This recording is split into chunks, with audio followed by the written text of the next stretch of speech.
She called the police on us for not joining her HOA. 2 squad cars showed up at our driveway in under 10 minutes.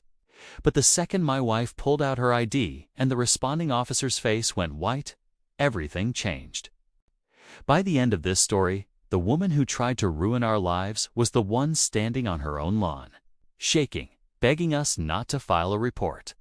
If you've ever dealt with a power-hungry HOA president who thinks she owns the neighborhood, stay until the end, because what happens to Brenda next is the most satisfying thing you'll watch today. Hit subscribe, because HOA conflicts drop stories like this every single week. When my wife and I bought our home, we knew exactly one thing about the neighborhood. It was not part of mandatory homeowners association. We checked the deed. We checked the county records. We even called the title company twice to make absolutely sure.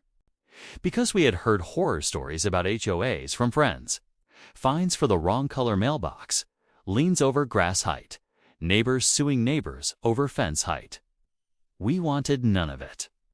So when a woman named Brenda, yes, that really was her name, knocked on our door 3 weeks after we moved and holding a clipboard and a binder thick enough to stop a bullet, we should have known this was going to be a problem. She introduced herself as the president of the Oakwood Valley Community Association and informed us that despite what our deed said, every home on the street was expected to join.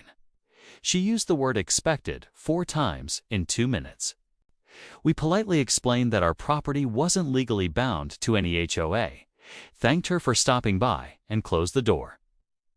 We thought that was the end of it. It was not the end of it. Over the following month, Brenda left flyers on our porch. She sent a certified letter referencing community standards that didn't legally apply to us. She left a sticky note on our trash cans because they were at the curb too early.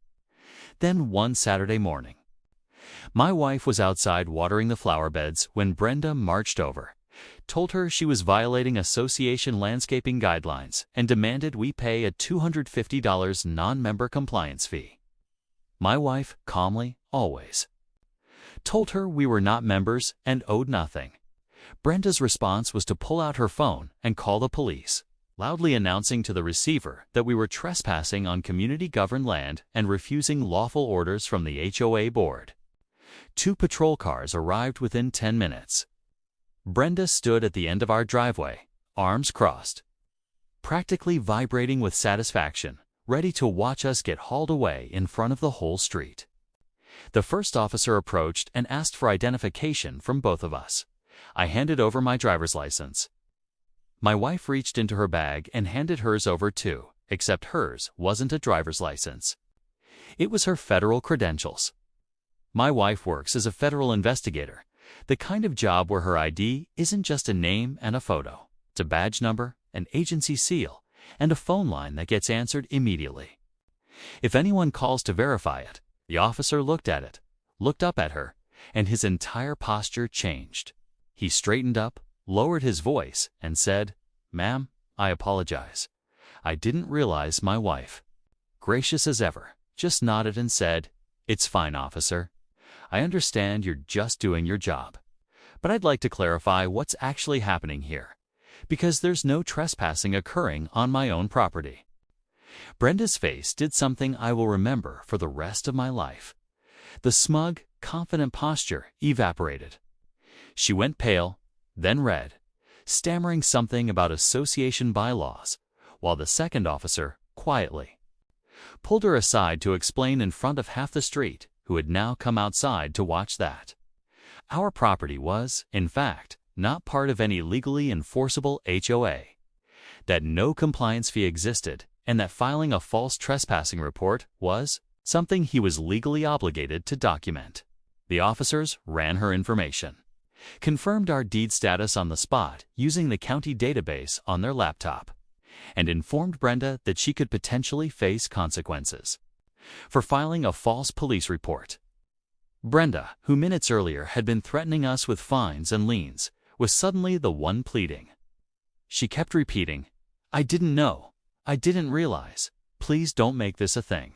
While neighbors who had quietly endured years of her overreach stood on, their lawns recording the entire exchange on their phones. It turned out, we weren't the only ones. Once word got around the neighborhood about what happened, 3 other families came forward with their own stories. Fines for satellite dishes, threats over paint colors. Even a lean Brenda had attempted to place on a widow's home over an unmowed lawn while the woman was in the hospital.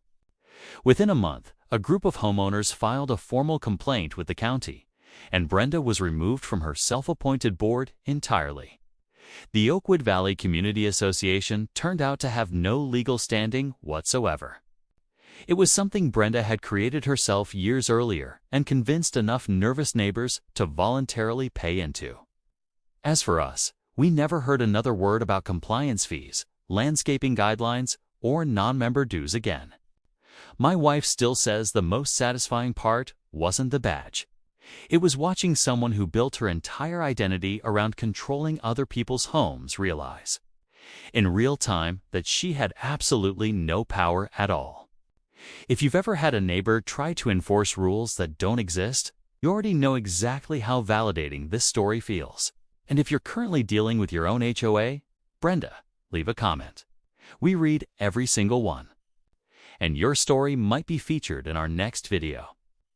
If this story made your blood boil and then made your day, smash that like button.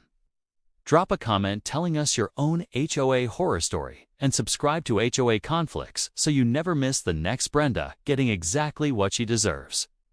New stories every week.